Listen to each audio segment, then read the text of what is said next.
Welcome to all. మనం ఈ summer class .inలో ఈరోజు understanding computers in a changing society అనే దాని మీద డిస్కస్ చేద్దాం. ఈ చాప్టర్లో introduction to the world of computers,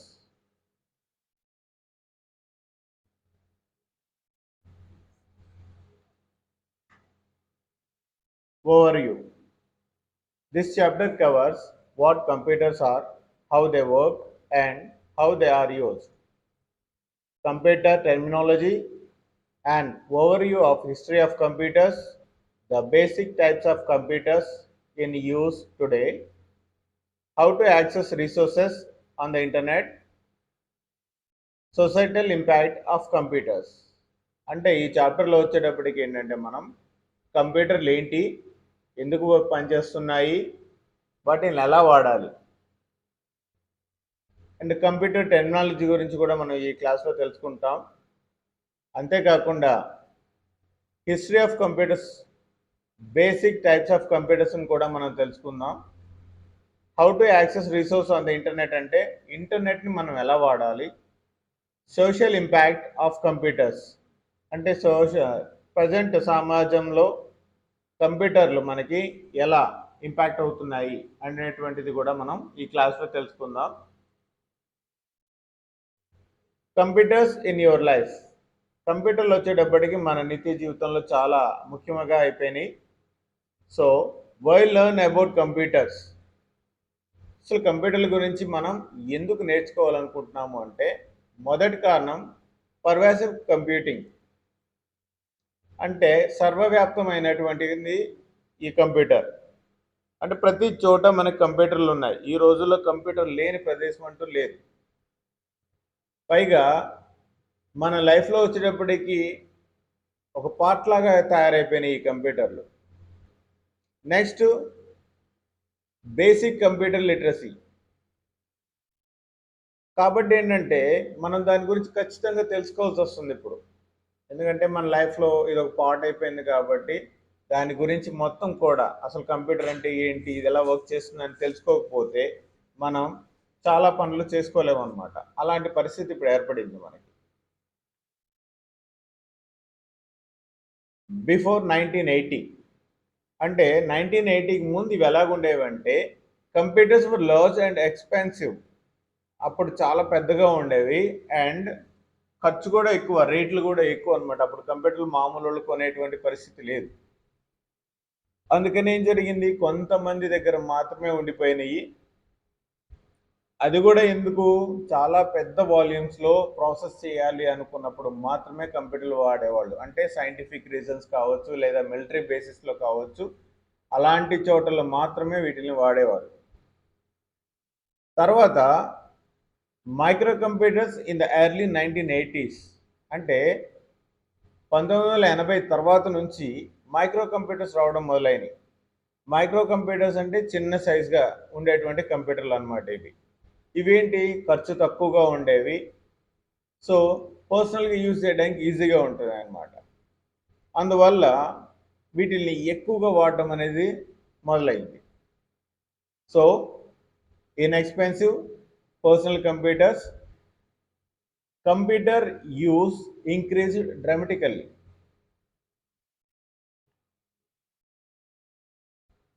today present పరిస్థితులు ఎలాగున్నాయ్యా అంటే 90% ఇళ్లలో కంప్యూటర్లు ఉంటున్నాయి. జనరల్గా మనం అనుకోవచ్చు 90% ఎలాగ మనం ఉంటున్నాయంటే, మీ చేతిలో ఉన్న మొబైల్ కూడా ఒక రకమైనటువంటి కంప్యూటరే.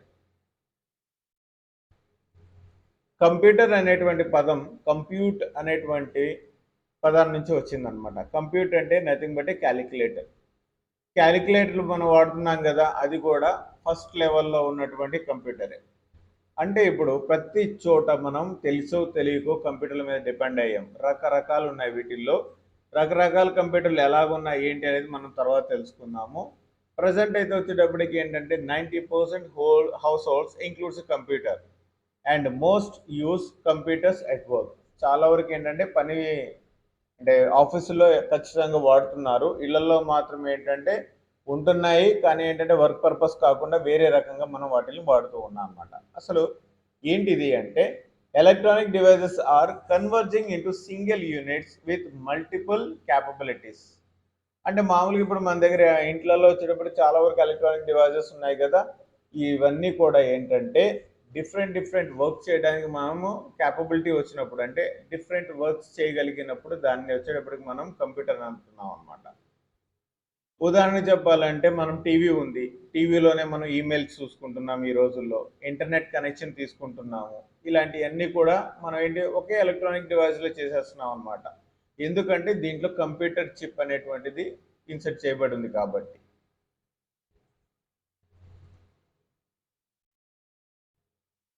సో మనకు తెలిసో తెలియకనో మన లైఫ్లో వచ్చేటప్పటికి కంప్యూటర్స్ ఇమిడిపోయి ఉన్నాయన్నమాట. అది మొబైల్ రూపంలో కావచ్చు, టీవీ రూపంలో కావచ్చు, డెస్క్టాప్ కావచ్చు, ల్యాప్టాప్ కావచ్చు, ఏదైనా ఉండొచ్చు అనమాట. ఇంతే కాకుండా వచ్చేటప్పటికి ఏంటంటే అసలు కంప్యూటర్లు మనం ఎటువంటి టాస్క్లకు వాడుతున్నాము. Computers used for a variety of task. ఏమేంటి చూద్దామా.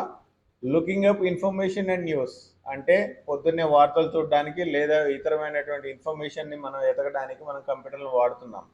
ఎక్స్చేంజింగ్ ఈమెయిల్, ఇంతకుముందు లెటర్స్ రాసుకునేవాళ్ళు, ఆ లెటర్స్ కాస్త అంటే వాటిల్ని మెయిల్స్ అనేవాళ్ళు. ఇప్పుడు కాస్త ఏంటంటే ఈమెయిల్ అంటున్నాం. ఈమెయిల్ అంటే ఎలక్ట్రానిక్ మెయిల్ అని, అంటే ఆన్లైన్లో పంపించేటువంటి లేదా రిసీవ్ చేసుకునేటువంటి లెటర్స్ అని మనం అనుకోవచ్చు అనమాట. ఉత్తరాలనే మనం ఈమెయిల్ అంటున్నాం అనమాట. Shopping and paying bills, shopping చేయొచ్చు, లేదంటే మన బిల్లులు కూడా మనం కంప్యూటర్ల ద్వారానే మనం పే చేస్తున్నాం అనమాట. అంతేకాకుండా వాచింగ్ టీవీ అండ్ వీడియోస్, మన కంప్యూటర్లోనే టీవీ చూడొచ్చు, వీడియోస్ చూడొచ్చు. అంతేకాకుండా డౌన్లోడింగ్ మ్యూజిక్ అండ్ మూవీస్, అంటే బాగా నచ్చింది దాన్ని ఏం చేస్తున్నాం మనం మన కంప్యూటర్లోకి ఇంటర్నెట్లో నుంచి తీసుకొని మన సిస్టంలోకి మనం డౌన్లోడ్ చేసుకుంటాం అనమాట. మన కంప్యూటర్లోకి డౌన్లోడ్ చేసుకుంటాం. ఎందుకు? ఫర్దర్గా మళ్ళీ చూడడానికి. ఒక సినిమా బాగుంది, దాన్ని మనం ఏం చేస్తాము, డౌన్లోడ్ చేసుకుంటాము. డౌన్లోడ్ చేసుకున్న తర్వాత మనకి ఎప్పుడు కావాలంటే అప్పుడు ప్లే చేసుకుంటాము. అప్పుడు ఏమవుతుంది, ఇంటర్నెట్ ఉన్నా లేకపోయినా కానీ మనకి ఆ మూవీ కానీ లేదా మ్యూజిక్ డౌన్లోడ్ ఏదైతే చేసుకుంటామో వాటిని మనం ప్లే చేసుకోవచ్చు అనమాట. ఆర్గనైజింగ్ డిజిటల్ ఫోటోగ్రాఫ్స్, ఇప్పుడు మొబైల్స్ ఉన్నాయి, మనం ఎప్పుడెప్పుడో చాలా ఫొటోస్ తీసుకుంటూ ఉన్నాం. వీటిని అలా ఫొటోస్ తీసుకున్న తర్వాత ఏంటంటే ఒక ఆల్బమ్ లాగా ఎప్పుడు కావాలంటే అప్పుడు మనం చూసుకుంటున్నాం అనమాట. Because of computers it self, అంటే కంప్యూటర్స్ వల్ల మాత్రమే ఇది జరుగుతుంది. ప్లేయింగ్ గేమ్స్, ప్రతి చోట పిల్లల్ని ఎవరిని చూసినా కానీ గేమ్స్ ఆడుతూ ఉంటారు. ప్లేయింగ్ గేమ్స్ కూడా మనం కంప్యూటర్స్ వాడుతున్నాం. ఇలా ప్రతి విషయంలోనూ మనం కంప్యూటర్స్ మీద డిపెండ్ అయిపోయి ఉన్నాం అనమాట, తెలుసో తెలియకనో. అంతేకాకుండా ఏంటంటే ప్రొడక్టివిటీ, ఎంటర్టైన్మెంట్, రెఫరెన్సెస్లో ఎక్కువ వాడుతున్నాం అనేటువంటిది మనకి తెలిసినటువంటి నిజం అనమాట. విషయాన్ని తెలుసుకోవడం లేదా దాని గురించి మనం రీసెర్చ్ చేయడం, ఇదంతా కూడా ఏంటంటే రెఫరెన్స్ కింద వస్తుంది అనమాట. ప్రొడక్టివిటీ ఏదైనా వచ్చేటప్పటికి ఒక బిజినెస్ కావచ్చు లేకపోతే ఇంకోటి కావచ్చు, దాంట్లో ప్రొడక్టివిటీ ఎలా ఉంది ఏంటి అనేటువంటి దానికి కూడా మనం కంప్యూటర్స్నే వాడుతున్నాం అనమాట. అంటే బిజినెస్ ట్రాన్సాక్షన్స్లో కూడా కంపల్సరీగా మనం కంప్యూటర్స్ వాడుతున్నాం. నెక్స్ట్ ఎంటర్టైన్మెంట్, ఇందాకనే మనం చెప్పుకున్నాం, సినిమాలు చూడడానికైనా మ్యూజిక్లు వినడానికైనా లేకపోతే వాటిని డౌన్లోడ్ చేసుకొని ఫర్దర్గా ప్లే చేయడానికి కూడా మనం కంప్యూటర్స్నే వాడుతున్నాం. అంతేకాకుండా ఏంటంటే వైర్లెస్ నెట్వర్కింగ్ అనేది బాగా యూటిలైజేషన్లోకి వచ్చేసింది ఇప్పుడు. అంటే ఏంటి వైర్లెస్ నెట్వర్కింగ్ అంటే ఒక సిస్టమ్కి ఇంకొక సిస్టమ్కి కనెక్టివిటీ అనమాట. అంటే ఒక చోట ఉన్నటువంటి ఇన్ఫర్మేషన్ లేదా ఒక సిస్టంలో ఉన్నటువంటి ఇన్ఫర్మేషన్ ఇంకొక సిస్టంలోకి మనం ఈజీగా మనం డేటా ట్రాన్స్ఫర్ చేస్తున్నాం అనమాట. అదే నెట్వర్క్ అంటాం. ఇంటర్నెట్ కావచ్చు, వైఫై కావచ్చు, లేకపోతే లోకల్ ఏరియా నెట్వర్క్ కావచ్చు, ఏదైనా కూడా వచ్చేటప్పటికి కంప్యూటర్స్ మధ్యలో కమ్యూనికేషన్ ఏర్పరచడానికి మాత్రమే మనం వాడుతూ ఉంటాం అనమాట. నెక్స్ట్ స్మార్ట్ అప్లయన్సెస్, అంటే ఇంతకు ముందు చూసినట్లయితే మనం కుకింగ్ చేయాలన్నా లేకపోతే దేనికైనా కూడా ఏంటంటే ఎదురుగా కూర్చొని మనం ఆన్ చేయాల్సి వచ్చేది. కానీ ఇప్పుడు ఏమైంది, అయ్యే ట్రెడిషనల్ అప్లయన్సెస్కి వచ్చేటప్పటికి built in computer are communication technology మనం యాడ్ చేస్తున్నాం అనమాట. దానివల్ల ఏమవుతుంది, మనం సపోజ్ టైమర్ అనేది ఒకటి ఉందనుకుందాం. టైమర్, ఇప్పుడు కుకింగ్ టైమింగ్ ఒక 10 నిమిషాల్లో ఉడికిన తర్వాత ఆగిపో అనేది ఒక చిన్న ప్రోగ్రామ్ అనమాట. అంటే దాంట్లో ఒక కంప్యూటర్ చిప్ ఉందన్నమాట. లేదు, ఏసీ ఉంది మనకి. ఏసీలో కూడా ఇన్‌బిల్ట్ టైమర్ ఉంటుంది ఇప్పుడు. ఎప్పుడు ఆన్ చేయాలి, ఎప్పుడు ఆఫ్ చేయాలి అనేది మనం ముందే ప్రోగ్రామ్ చేసుకోవచ్చు. అంతేకాకుండా ఏంటంటే ఈ స్మార్ట్ అప్లయన్సెస్‌కే కమ్యూనికేషన్ టెక్నాలజీని కూడా మనం యాడ్ చేసాం. అంటే ఏంటంటే ఎక్కడో ఉండి దీన్ని ఆపరేట్ చేయొచ్చు ఇంటర్నెట్ ద్వారా. అంటే ఎక్కడో దూరంగా ఉండి మన ఇంట్లో ఉన్నటువంటి ఏసీని మనం ఆన్ చేయొచ్చు, ఆఫ్ చేయొచ్చు. అలాగే డిఫరెంట్ డిఫరెంట్ హోమ్ అప్లయన్సెస్ని మనం ఇలా కంట్రోల్ చేయొచ్చు అనమాట త్రూ ఇంటర్నెట్. సో ఇలా మనం చేస్తున్నాం కాబట్టి టెక్నాలజీని వాడాము, అండ్ కమ్యూనికేషన్ టెక్నాలజీ ఉంది, బిల్ట్ ఇన్ కంప్యూటర్ ఉంది కాబట్టి ఇటువంటి అప్లయన్స్ని మనం ఏమంటున్నామంటే స్మార్ట్ అప్లయన్సెస్ అంటున్నాం అనమాట. Next smart homes. ఈ స్మార్ట్ హోమ్స్ అంటే ఏంటంటే కంప్లీట్గా డిజిటలైజ్డ్. అంటే ఒక కంప్యూటర్ ఉంటుంది, ఆ కంప్యూటర్ కంట్రోల్లో దాని డోర్, సెక్యూరిటీ సిస్టమ్స్ అన్నీ కూడా మనం ఇప్పుడు మెయింటైన్ చేస్తున్నాం అనమాట. కాబట్టి ఏమవుతుంది, పొరపాటున మనం ఇంట్లో వచ్చేటప్పటికి లైట్లో ఆఫ్ చేయడం మర్చిపోయి వెళ్ళిపోయాం అనుకోండి, ఇబ్బంది లేదు, అదే ఆటోమేటిక్గా ఆఫ్ చేసేస్తుంది. మళ్ళీ మనం రావగానే మనల్ని గుర్తించి ఐడెంటిఫై చేసి ఓకే ఓనర్ వచ్చారు అనేటువంటిది ఓపెన్ చేసేస్తుంది. అలా కాకుండా దొంగలు ఎవరైనా ఇంట్రూడర్ అంటాం వీళ్ళని, దొంగల్ని థెఫ్టింగ్కి కానీ దేనికైనా వచ్చినప్పుడు ఏంటంటే ఆటోమేటిక్గా ఇదేంటంటే పోలీసులు కంప్లైంట్ చేయడమో లేకపోతే అలారం మోగించడమో ఇటువంటివన్నీ కూడా ఆటోమేటిక్గా చేసడానికి కంప్యూటర్స్ ఫిక్స్ చేసి ఉంటాం అనమాట. సో ఇలా టెక్నాలజీని వాడి మనం ఇంటిని కంప్లీట్గా సెక్యూర్ చేసుకుంటున్నాం కాబట్టి అటువంటి ఇంటిని మనం ఏమంటున్నాం అంటే స్మార్ట్ హోమ్స్ అంటున్నాం. అంటే ఏంటి, డిజిటల్లీ సెక్యూర్డ్ అనమాట, డిజిటల్లీ ఇంటిగ్రేటెడ్. సో కాబట్టి ఏంటంటే అటువంటి ఇళ్ళని మాత్రం మనం స్మార్ట్ హోమ్స్ అని పిలుస్తున్నాం. Next, youth today. ఈ రోజుల్లో ఏంటంటే ఆల్మోస్ట్ ఎవరిని చూసినా కూడా ఏంటంటే కంప్యూటర్లు వాడకుండా ఉండట్లేదు. సో నెక్స్ట్ వచ్చేప్పటికి కంప్యూటర్స్ ఎక్కడెక్కడ వాడుతున్నాము, ల్యాబ్స్ అండ్ క్లాస్ రూమ్స్. చాలా వరకు ఏంటంటే క్లాసులు చెప్పడానికి లేదా ల్యాబ్ వర్క్ చేయడానికి కూడా మనం కంప్లీట్గా కంప్యూటర్స్ని వాడుతున్నాం. ఎలా వాడుతున్నాము, సపోజ్ వచ్చేటప్పటికి క్లాస్ రూమ్లో ఉందనుకోండి, క్లాస్ని యాక్సెస్ చేయడానికి మనం స్టూడెంట్స్ వాడతారు.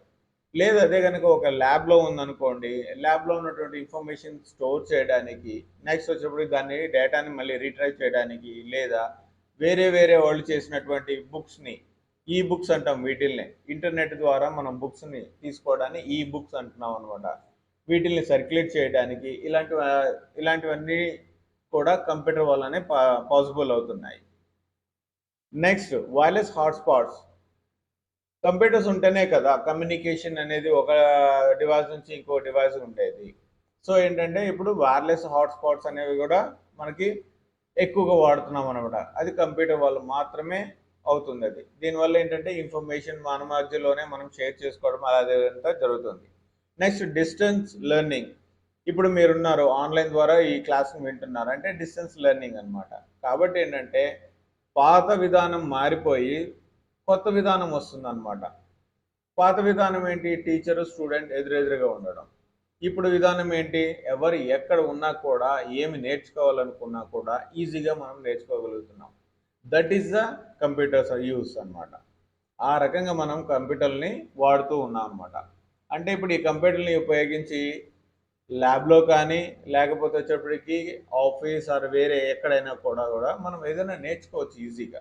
నెక్స్ట్, విషయాన్ని కూడా మనం షేర్ చేసుకోవచ్చు అనమాట. కాబట్టి ప్రతి చోట మనం తెలిసి తెలియకపోయినప్పటికీ కూడా మనం కంప్యూటర్ల మీద డిపెండ్ అయిపోయాం బాగా. కాబట్టి మనం కంప్యూటర్ల గురించి కంప్లీట్గా తెలుసుకొని ఉండాలి.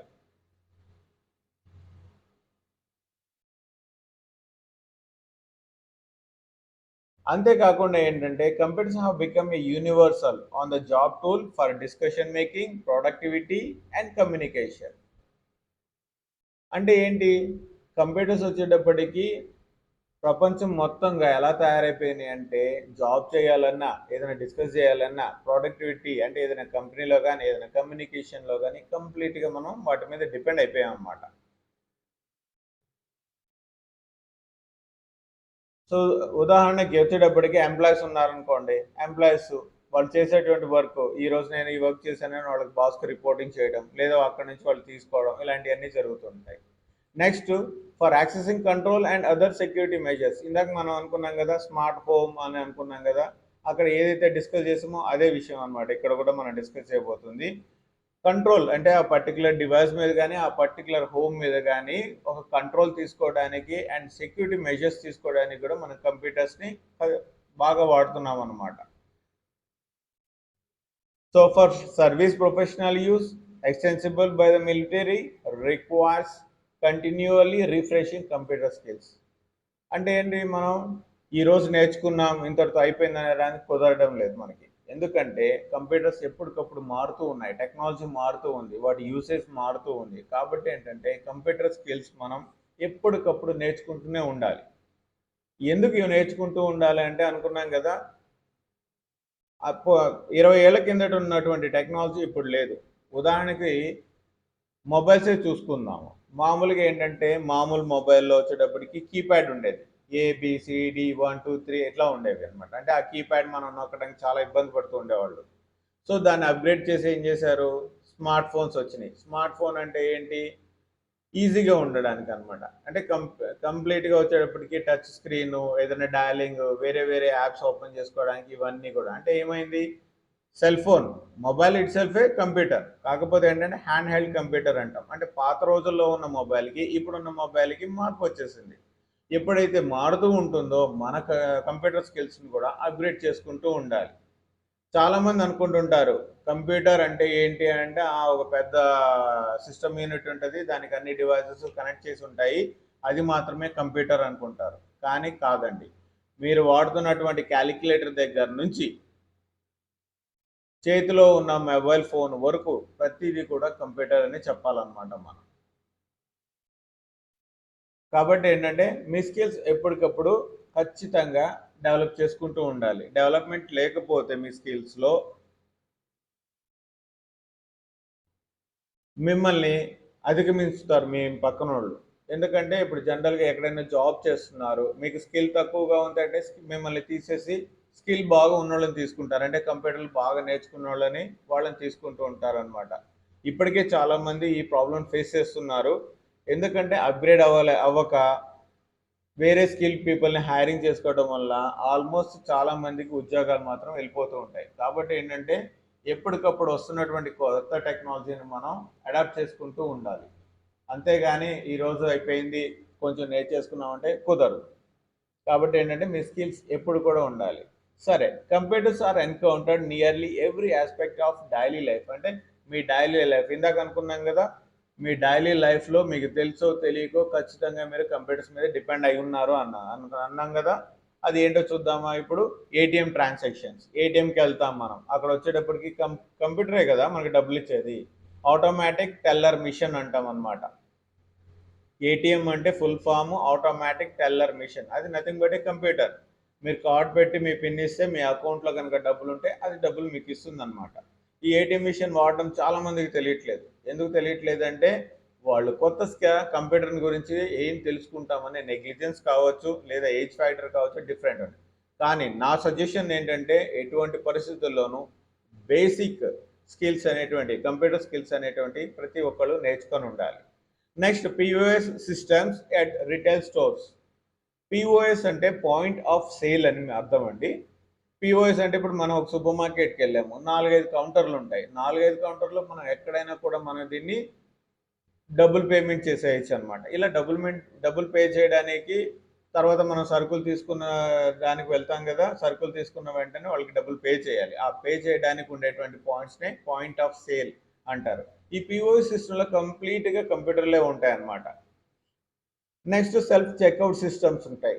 సెల్ఫ్ చెక్అవుట్ సిస్టమ్ అంటే ఇప్పుడు కొన్ని చోట్ల ఏమవుతుందంటే మనం కార్డ్ పెట్టిన తర్వాత డోర్లు ఓపెన్ అవడం కానీ అలాంటివి ఉంటాయన్నమాట. సెల్ఫ్ చెక్అవుట్ సిస్టమ్ అంటారు. సో ఇక్కడ కూడా కంప్యూటర్స్ మాత్రమే వాడుతున్నాం అనమాట. Next portable computers are mobile devices. అందాక మనం చెప్పుకున్నాం కదా, ల్యాప్టాప్లు, ట్యాబ్లు, నోట్బుక్లు, మొబైల్స్ ఇవన్నీ కూడా కంప్యూటర్లే. నెక్స్ట్ జిపిఎస్ సిస్టమ్, మనం నావిగేషన్ సిస్టమ్ అంటాం వీటిని. గ్లోబల్ పొజిషనింగ్ సిస్టమ్, జిపిఎస్ అంటే ఏంటంటే ఈ సిస్టమ్ ద్వారా ఏంటంటే మనం ఈ భూమి మీద ఎక్కడున్నాము, ఏ ప్రాంతంలో ఉన్నాము అనేటువంటిది మనం తెలుసుకోవచ్చు అనమాట. దీనికి కూడా ఏంటంటే కంప్యూటర్స్ మీదే డిపెండ్ అయి ఉన్నాం మనం. ఇప్పుడు మనం what is a computer and what does it do. అంటే కంప్యూటర్ అంటే ఏంటి, అది ఏం చేస్తుంది అనేటువంటిది ఇప్పుడు తెలుసుకుందాం మనం.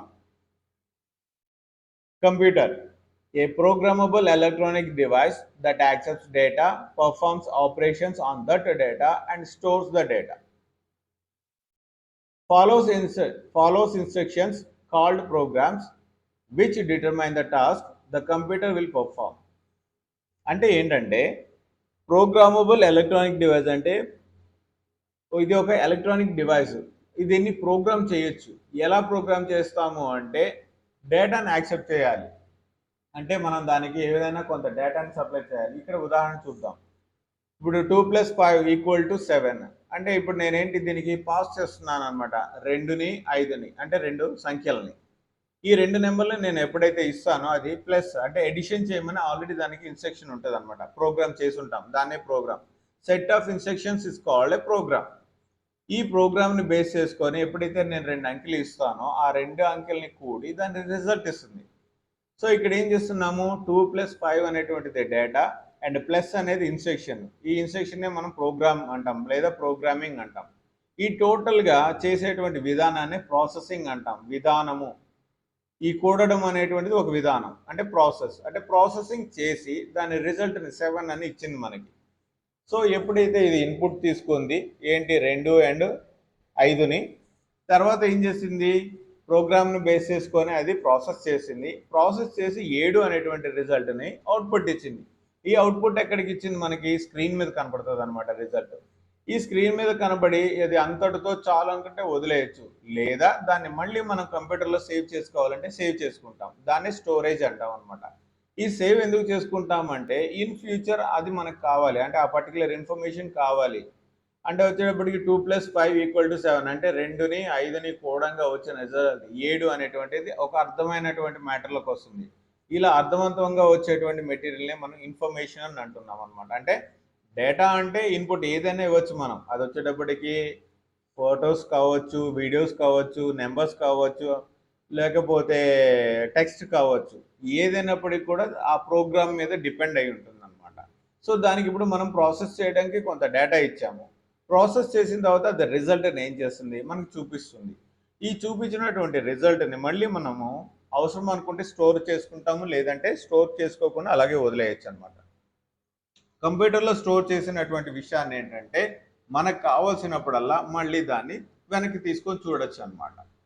సో ఇప్పుడు ఏంటి, a programmable electronic device that accepts data, performs operations on that data and stores the data. Okay, storing the data అనేది మ్యాండేటరీ కాదు, బట్ మిగిలిందంతా ఏంటి, ఎలక్ట్రానిక్ డివైజు ప్రోగ్రామ్ చేయబడి ఉంటుంది. అది ఏం చేస్తుంది, కొంత డేటాని తీసుకుంటుంది, తర్వాత ఆ ప్రోగ్రామ్ని బట్టి దాని ఆపరేషన్స్ని పర్ఫామ్ చేసి రిజల్ట్ మనకు చూపిస్తుంది. అంటే ఉదాహరణకి ఇప్పుడు వచ్చేటప్పటికి క్యాలిక్యులేటర్ తీసుకున్నాము, 1 అన్నాము, +2 అన్నాము, = కొడితే మనకి ఏమొస్తుంది, డైరెక్ట్గా 7 అని చూపించేస్తుంది ఆన్సర్. అంటే ఇప్పుడు క్యాలిక్యులేటర్ని మనం ఒక కంప్యూటర్గా మనం ట్రీట్ చేయొచ్చు. అంటే ఏంటి, బేసిక్గా వచ్చేటప్పటికి తయారు చేసింది ఒక క్యాలిక్యులేషన్ పర్పస్లో తయారు చేశారు ఈ కంప్యూటర్ని, కానీ దాన్ని అప్గ్రేడ్ చేసుకుంటూ వచ్చి ఈరోజు కమ్యూనికేషన్కి ప్రతి విషయానికి దాని మీద డిపెండ్ అయ్యేటువంటి విధంగా దీన్ని అప్గ్రేడ్ చేసుకుంటూ వచ్చారన్నమాట. నెక్స్ట్, అసలు డేటా అంటే ఏంటి, ఇన్ఫర్మేషన్ అంటే ఏంటి? డేటా అంటే ఏంటంటే raw or unorganized facts, can be in the form of text, graphics, audio or video. ఇందాక మనం అన్నాం కదా కంప్యూటర్కి మనం డేటా ఇస్తాము అని, అంటే ఏంటి, రా అనమాట. అది దాంట్లో వచ్చేటప్పటికి 2, 3, 4 ఇందాకే అనుకున్నట్టు నెంబర్లు ఇచ్చాము ఒక ప్రోగ్రామ్కి, అంటే అదేంటి, రా డేటా. నెక్స్ట్ వచ్చేటప్పటికి ఒక ఇమేజ్, 2 రకాల ఇమేజ్లు కలిపి మనకి కొత్తగా, అంటే ఫోటోషాప్ అంటాం కదా, ఇప్పుడు ఏంటంటే రకరకాల ఇమేజెస్ కలిపి మళ్ళీ కొత్తగా అదే తయారవ్వాలి. అంటే ఇప్పుడు దానికి ఇన్పుట్ ఏంటి, రకరకాలైనటువంటి ఫోటోలు మనం దాంట్లో వేస్తుంటాం అనమాట. సో ఇవన్నీ కూడా ఏంటి, ఆర్గనైజ్డ్గా ఉండవు, అన్ఆర్గనైజ్డ్ రా ఫ్యాక్ట్స్నే మనం డేటా అంటున్నాం అనమాట. ఇది ఎలాగుండొచ్చు, టెక్స్ట్ ఉండొచ్చు, గ్రాఫిక్స్ ఉండొచ్చు, ఆడియో ఉండొచ్చు, వీడియో ఉండొచ్చు అనమాట. కాబట్టి ఏంటంటే ఇన్పుట్ ఇవ్వడానికి మనం ఎక్కువగా కంప్యూటర్కి మనం ఇన్పుట్ ఇచ్చేది అది ఏదైతే ఉంటుందో దాన్ని డేటా అంటున్నాం. డేటా దానికి అందిస్తే అది పర్ఫామ్ చేస్తుంది అన్నమాట, ప్రాసెస్ చేస్తుంది. ప్రాసెస్ చేసి అర్థవంతమైనటువంటి రీతిలో మీనింగ్ఫుల్ ఫామ్లో మనకు వచ్చేస్తుంది. దాన్నే మనం ఇన్ఫర్మేషన్ అంటున్నాం అనమాట. అంటే ఇప్పుడు వచ్చేటప్పటికి ఏంటి, అడ్డదిడ్డంగా ఉండేటువంటి ఇన్ఫర్మేషన్, అడ్డదిడ్డంగా ఉండేటువంటి దాన్ని వచ్చేటప్పటికి ఏమో డేటా అంటున్నాము. మనకు అర్థమయ్యే విధంగా ఏదైతే కనపడుతుందో దాన్ని ఇన్ఫర్మేషన్ అంటున్నాం. ఓకేనా? సో డేటాకి ఇన్ఫర్మేషన్కి డిఫరెన్స్ ఇది. డేటా అంటే జనరల్గా మనం రఫ్గా చెప్పుకోవాలంటే కంప్యూటర్కి మనం ఇచ్చేటువంటి విషయం అనుకున్నాం అనుకోండి, అది రిజల్ట్ మనకి ఇస్తుంది కదా, ఆ రిజల్ట్ని మనం ఇన్ఫర్మేషన్ అనుకోవచ్చు. మనం ఈ ఇన్ఫర్మేషన్ మనం సేవ్ చేసుకొని ఫర్దర్గా యూటిలైజ్ చేసుకుంటూ ఉంటాం అనమాట. ఓకేనా?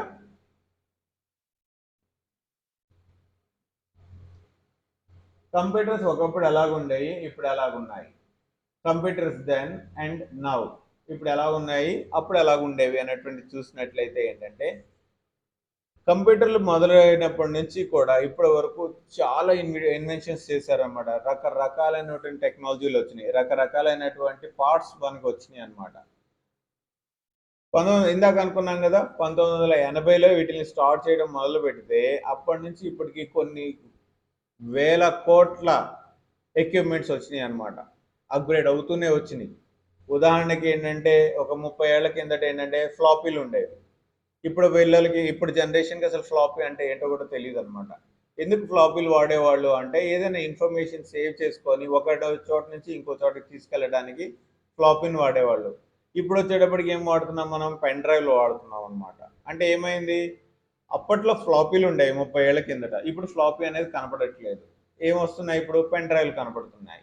ఈ పెన్ డ్రైవ్లో కూడా ఏంటి, మనకి తెలిసి ఇప్పటికిప్పుడు ఎంత అప్గ్రేడ్ అయిందంటే, ఫస్ట్ 16 GB ఉండేది, తర్వాత 32 GB, తర్వాత 64 GB, ఇప్పుడు 2 TB వరకు వచ్చేస్తున్నాయి అన్నమాట. అంటే ఏంటి, టెక్నాలజీ ఎప్పటికప్పుడు మారిపోతుంది, ఎక్విప్మెంట్స్ మారిపోతూ ఉన్నాయి.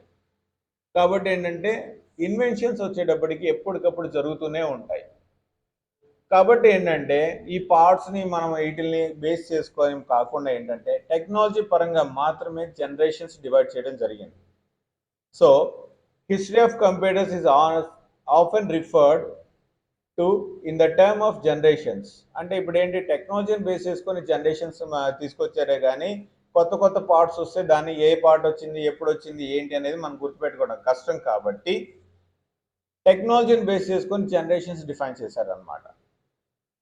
Each new generation is characterised by a major technological development. అంటే ప్రతి జనరేషన్లో మేజర్ టెక్నాలజికల్ డెవలప్మెంట్ కనపడుతూ ఉంటుంది అనమాట. Pre computers and early computers అంటే ఏంటంటే 1946కి ముందు వచ్చేటప్పటికి మాన్యువల్ కంప్యూటర్లు ఉండేవి. అంటే ఎలక్ట్రానిక్ డివైజెస్ కావవి, మాన్యువల్గా కంప్యూటర్. అంటే ఇక్కడ కంప్యూటర్ అంటే ఒక విషయం మర్చిపోవద్దు, వీటిని క్యాలిక్యులేట్ నుంచి వచ్చిందే కంప్యూటర్ అనేటువంటి పదం. ఓకేనా? Abacus, slide rule and mechanical క్యాలిక్యులేటర్లు ఉండేవి. అబాకస్ మాన్యువల్గా వర్క్ చేసేది, స్లైడ్ రూల్ మామూలుగా మాన్యువల్గా వర్క్ చేసేది. మెకానికల్ అంటే కొంత ఏంటి, మెకానికల్ వర్క్ మాత్రమే ఉండేది, కానీ అక్కడెక్కడ కూడా మనకి ఎలక్ట్రానిక్ డివైస్ లేదు. అదే పీరియడ్లో వచ్చేటప్పటికి punch cards, tabulating machine and sorter అనేటువంటివి వచ్చినాయి అన్నమాట.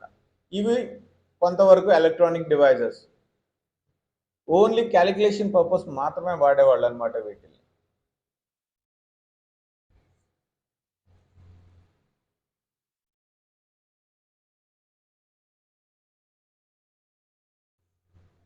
ఇంకా ఫస్ట్ జనరేషన్ కంప్యూటర్స్కి వస్తే ఇవి వచ్చేటప్పటికి చాలా పెద్దగా ఉన్నాయి. వీటి టెక్నాలజీ వచ్చేటప్పటికి వ్యాక్యూమ్ ట్యూబ్స్ అనేటువంటి వాటి మీద డిపెండ్ అయ్యినవి. సో వ్యాక్యూమ్ ట్యూబ్ టెక్నాలజీ ఉంది కాబట్టి వీటిని అన్నింటినీ కూడా మనం ఫస్ట్ జనరేషన్ కంప్యూటర్స్గా అన్నాం. ఇవి ఎప్పుడు వచ్చినాయి అంటే 1946 నుంచి 1957 మధ్యలో వచ్చినాయి. వీటిలో ఉన్నటువంటి మేజర్ ప్రాబ్లం ఏంటంటే ఎక్కువ హీట్ జనరేట్ అయ్యేవి, నెక్స్ట్ వచ్చేటప్పటికి ఎక్కువ కరెంట్ యూటిలైజ్ అయ్యేది. సో ఎక్కువ కరెంట్ బిల్ వస్తే కష్టం కదా, సో ఏంటంటే దాన్ని అప్గ్రేడ్ చేసుకుంటూ వచ్చారు. ఏమొచ్చింది నెక్స్ట్ టెక్నాలజీ అంటే ట్రాన్సిస్టర్స్ అనేవి వచ్చినాయి. వాక్యూమ్ ట్యూబ్ అనేది వచ్చేటప్పటికి ఏంటంటే ఒక పెద్ద డబ్బా అనుకుంటే, ట్రాన్సిస్టర్ అనేది మన గోర్ కంటే చిన్నగా ఉంటుంది అనమాట. సో ఇప్పుడు ఈ ట్రాన్సిస్టర్ టెక్నాలజీ వచ్చిన తర్వాత ఏంటంటే కొంత పవర్ఫుల్గా మారినాయి, సైజ్ కూడా చిన్నగా వచ్చేసింది, అండ్ ఖర్చు కూడా తగ్గింది అనమాట, కొనడం ఈజీ అయిపోయింది అనమాట. సో ఎప్పుడైతే ట్రాన్సిస్టర్స్ కనుక యూజ్ చేశారో వీళ్ళు, Computers were smaller, more powerful, cheaper, more energy efficient and more reliable. అందువల్లనే ఈ సెకండ్ జనరేషన్స్ వాటికి వచ్చేటప్పటికి ఏంటంటే వాడడం బాగా పెరిగిందనమాట. ఇక్కడ డేటాను స్టోరేజ్ చేయడానికి punch cards and magnetic tapes వాడేవాళ్ళు అనమాట. ఇవి ఇప్పుడు మనకు కనపడవు. Punch cards and magnetic tape వాడేవాళ్ళు అనమాట. ఎప్పుడు సెకండ్ జనరేషన్ కంప్యూటర్స్లో. Next fifth generation. ఇప్పుడు మనం వాడేవన్నీ కూడా ఫిఫ్త్ జనరేషన్ అంటున్నమాట. ఏంటి వీటిలో స్పెషాలిటీ ఏంటంటే ఆర్టిఫిషియల్ ఇంటెలిజెన్స్ అనేటువంటిది యాడ్ అయ్యింది అనమాట. మరి 3-4 జనరేషన్స్ ఏంటి టెక్నాలజీస్ అంటే ఇంటిగ్రేటెడ్ సర్క్యూట్స్ అనేవాళ్ళు, ఐసీ అంటాం కదా. ఈ ఐసీని లేదా చిప్ అనేవాళ్ళు, ఆ చిప్ అంటారు అనమాట. ఈ చిప్స్ని ఎక్కువగా వాడేవాళ్ళు థర్డ్ అండ్ ఫోర్త్ జనరేషన్స్లో. దానివల్ల ఏంటంటే చాలా సింపుల్ అయిపోయింది కంప్యూటర్స్. ఇంట్లో మనం జనరల్గా పర్సనల్ కంప్యూటర్స్ అండ్ ల్యాప్టాప్స్ వరకు వచ్చేసినాయి అనమాట. అంటే ఏంటి, ల్యాప్టాప్లో వచ్చేటప్పటికి హైలీ ఇంటిగ్రేటెడ్ సర్క్యూట్ ఉండేదన్నమాట. అంటే ఒక 100-200 ఐసీలని కలిపితే ఒక పెద్ద ఐసీ తయారు చేయడం అనమాట ఫోర్త్ జనరేషన్కి వచ్చేప్పటికి. కానీ ఇప్పుడు ఏమైపోయింది, ఇంకా అప్గ్రేడ్ అయిపోయి ఆర్టిఫిషియల్ ఇంటెలిజెన్స్ వచ్చేసింది. ఈ ఆర్టిఫిషియల్ ఇంటెలిజెన్స్ అంటే ఏంటంటే మనం దీనికి వాయిస్ ద్వారా లేదా టచ్ ద్వారా ఇన్పుట్ ఇవ్వచ్చు అనమాట. పాత కంప్యూటర్స్కి వచ్చేటప్పటికి థర్డ్ అండ్ ఫోర్త్ కానీ అంతకు ముందోటికి కానీ మనం కీబోర్డు మౌస్ వాడేవాళ్ళం. ఎందుకు, ఏదైనా డేటా ఇన్పుట్ ఇవ్వడానికి. కానీ ఇప్పుడు వచ్చేటప్పటికి ఏంటి, ఏఐ ఇన్బిల్ట్ అయ్యింది. నెక్స్ట్ వచ్చేటప్పటికి వాయిస్ కమాండ్స్ ఇవ్వచ్చు మనము అండ్ టచ్ ఇన్పుట్ అనేటువంటిది వచ్చిందనమాట. టచ్ స్క్రీన్ అంటున్నాం కదా, మొబైల్ మీద మనకి టచ్ స్క్రీన్ ఉంటుంది. ఆ టచ్ చేయగానే ఏంటంటే ఆటోమేటిక్గా అది ఇన్పుట్ తీసుకుంటుంది లేదా ఇన్స్ట్రక్షన్స్ తీసేసుకుంటూ ఉంటుంది అనమాట. నెక్స్ట్ వచ్చేటప్పటికి optical computers and utilize nano technology. ఇది వచ్చేటప్పటికి ఏంటంటే అడ్వాన్స్డ్ టెక్నాలజీ వచ్చేసింది ఆర్టిఫిషియల్ ఇంటెలిజెన్స్ వల్ల. నానో టెక్నాలజీ అంటే వచ్చేటప్పటికి దీంట్లో వాడినటువంటి చిప్స్ని కానీ అండ్ సర్క్యూట్స్ని కానీ మనము ఇక రిపేర్ చేయాలంటే అది మామూలు వల్ల అవ్వదు. రీప్లేస్మెంట్ మాత్రమే పాసిబుల్ ఉంటుందన్నమాట. అందుకే ఇప్పుడు ఏదైనా మొబైల్ రిపేర్ వచ్చిందంటే చాలా వరకు ఏంటంటే 99% మదర్ బోర్డ్ కానీ సిపియూలో కానీ ఎక్కడైనా ప్రాబ్లం వచ్చినప్పుడు దాన్ని రిపేర్ చేయడం అనేది ఇంపాసిబుల్ అని మనకి చేతులు ఎత్తేస్తారు మెకానిక్లు. ఎందుకంటే దీంట్లో నానో టెక్నాలజీ వాడి ఉంటారు. అంటే దీంట్లో పార్ట్స్ ఏది చూడాలన్నా మైక్రోస్కోప్లో చూడాల్సి వస్తుంది. రీప్లేస్ చేయాలంటే జూమ్ చేసి, అంటే భూతద్దం లేకుండా వీటిని మనం రిపేర్ అస్సలు చేయలేం, కంటికి కూడా కనపడం భూతద్దం లేకుండా. అటువంటి పరిస్థితులు ఏంటి, ఈ నానో టెక్నాలజీ వల్ల ఏంటంటే వీటిని రిపేర్ చేయడం కంటే కొత్తది కొనుక్కోవడం చాలా ఈజీ. కాబట్టి ఏంటంటే గుర్తుపెట్టుకోండి, ఇన్ ఫ్యూచర్ ఏదైనా మీ మొబైల్ కనుక రిపేర్ వస్తే హార్డ్వేర్లో ఇష్యూ అయితే మనం సెట్ చేసుకోవచ్చు, కానీ మదర్ బోర్డ్లో ఏదైనా ఇష్యూ ఉన్నప్పుడు దాన్ని రిపేర్ చేయడానికి ట్రై చేయొద్దు. ఎందుకు ట్రై చేయొద్దు అంటున్నామంటే ఇది because of this nano technology. దీన్ని తయారు చేసేటప్పుడు ఏంటి, హైలీ ఎఫిషియెంట్ కంప్యూటర్సే వాడతారనమాట. రోబోట్స్ పనిచేస్తాయి అక్కడ. రోబోట్స్కి ఈక్వల్గా ఒక పర్సన్ చేయలేరు. ఈ ఫిఫ్త్ జనరేషన్ కంప్యూటర్స్లో ఉన్నటువంటి మేజర్ డిసడ్వాంటేజ్ అనుకోవచ్చు, లేకపోతే అడ్వాంటేజెస్ అయితే ఆల్రెడీ మనం అనుకున్నాము. వాయిస్ కమాండ్స్, టచ్ ప్యాడ్స్ అన్నీ వచ్చేసినాయి కాబట్టి. డిసడ్వాంటేజెస్ ఏంటంటే వీటిని కంట్రోల్ చేయడం అంత ఈజీ కాదు, వీటిని రిపేర్ చేయడం అసలు మామూలు వాళ్ళ వల్ల కాదు. Okay, this is the fifth generation computers. ఇప్పటి వరకు మనం ఏంటంటే కంప్యూటర్స్ అసలు ఎలాగున్నాయి ఏంటి అనేటువంటి విషయాలు మనం ఇప్పటివరకు తెలుసుకున్నాం. అంటే కంప్యూటర్లు ఎప్పుడు తయారైనవి, ఎందుకు మనం దాని గురించి నేర్చుకోవాల్సి వస్తుంది ఏంటి అనేది తెలుసుకున్నాం. ఇక అసలు కంప్యూటర్లో 2 భాగాలు ఉంటాయి మనకి ముఖ్యమైనటువంటివి. ఒకటి వచ్చేటప్పటికి హార్డ్వేర్, రెండోది సాఫ్ట్వేర్. సో నెక్స్ట్ క్లాస్లో వచ్చేటప్పటికి మనం సాఫ్ట్వేర్ అంటే ఏంటి, హార్డ్వేర్ అంటే ఏంటి, వాటిని మనం ఎంతవరకు నేర్చుకోవాలి అనేటువంటిది ఒక అవగాహన కోసంగా నెక్స్ట్ క్లాస్ మీకు చెప్పబడుతుంది. కాబట్టి మిస్ కాకుండా ఫాలో అవ్వండి. ఈ వీడియోలు మీరు చూడాలి అంటే summerclass.in వెబ్సైట్ ఓపెన్ చేసి లాగిన్ అవ్వండి.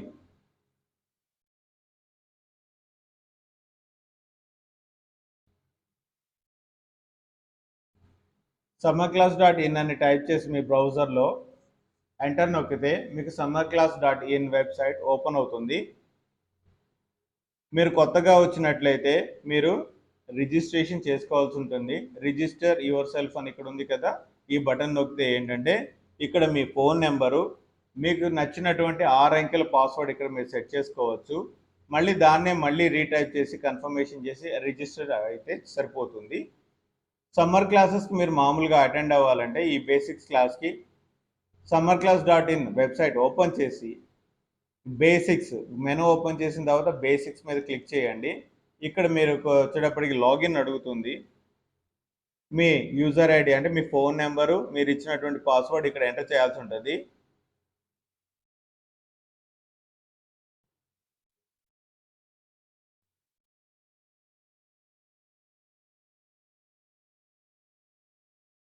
ఏదైనా డౌట్ ఉంటే ఇదే నెంబర్కి నాకు కాల్ చేయండి. ఇట్లా సమ్మర్ క్లాసెస్ ఏదైతే ఉందో ఇక్కడ ఉంది కదా, మీకు ఈ వీడియోని ప్లే చేసుకుంటే డైరెక్ట్గా ప్లే అయిపోతుంది. నెక్స్ట్ వచ్చేటప్పటికి ఈ క్లాస్ ప్రతిరోజు ఉదయం 8 గంటల నుంచి 10 గంటల వరకు ఉంటుంది. రిజిస్టర్ అయిన వాళ్ళకి ఏంటంటే SMS ద్వారా తెలియచేయబడుతుంది. అంటే క్లాస్ టైమింగ్ ఎప్పుడు ఉంది ఏంటి అనేటువంటిది మీకు మేము ఎప్పటికప్పుడు SMS చేస్తూ ఉంటాం. కాబట్టి ఏంటంటే మీరు ఈజీగా ఫాలో అవ్వచ్చు. నాకు ఏదైనా మీరు సజెషన్ ఇవ్వాలి లేదా క్వశ్చన్ అడగాలి అనుకున్నప్పుడు ఇక్కడ ఆస్క్ యువర్ క్వశ్చన్ దగ్గర మీరు టైప్ చేసి సెండ్ బటన్ నొక్కండి.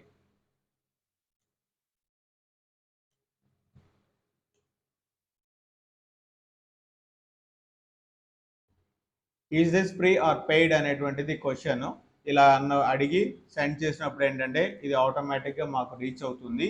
దీనికి ఆన్సర్ మీకు ఆన్లైన్లోనే చెప్పడం జరుగుతుంది అన్నమాట. సో క్లాస్ జరిగేటప్పుడు లేదా జరిగిన తర్వాత అయినా సరే మీ క్వశ్చన్స్ కనుక ఏమన్నా ఉంటే అవి మాకు రీచ్ అవుతాయి. కాబట్టి దానికి సంబంధించిన టాపిక్ ముందు చెప్పి ఆ తర్వాత రెగ్యులర్ క్లాసెస్లోకి వెళ్ళడం జరుగుతుంది అన్నమాట. ఓకే, ఇది వచ్చేటప్పటికి summerclass.in అనేటువంటిది వెబ్సైట్ పేరు. ఖచ్చితంగా మీరు రిజిస్టర్ అయి ఉండాలి. అయిన తర్వాత మాత్రమే మీరు ఈ వీడియోస్ చూడగలుగుతారు. Thank you for watching.